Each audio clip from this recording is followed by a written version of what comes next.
నీ దేవుడు మౌనంగా ఉండేవాడు కాదు. ఆయన నీ పక్షాన పనిచేస్తున్నాడు. ఆయన కొన్నిసార్లు ఆయన పనిచేసే విధానం మన కన్నులు కనబడకపోవచ్చు, కానీ ఆయన మన పక్షంగా ఎన్నో కార్యాలు జరిగిస్తూనే ఉన్నారు, చేస్తూనే ఉన్నారు. కాబట్టి నేటికి మనం సజీవులుగా ఉన్నాం, ఆయన్ని గణపరచగలుగుతున్నాం, ఆయన సువార్తను ప్రకటించగలుగుతున్నాం.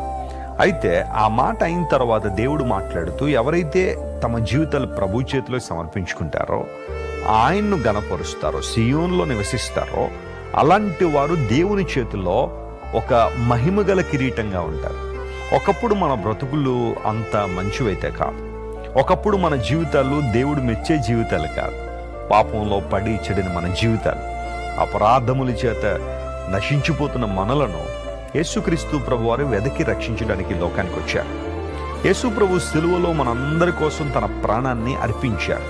బలిదానంగా, బలియాగంగా తను తాను సమర్పించుకున్నారు.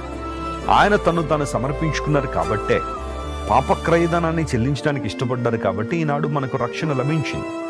లేకపోతే రక్షణ మనిషికి లేదు.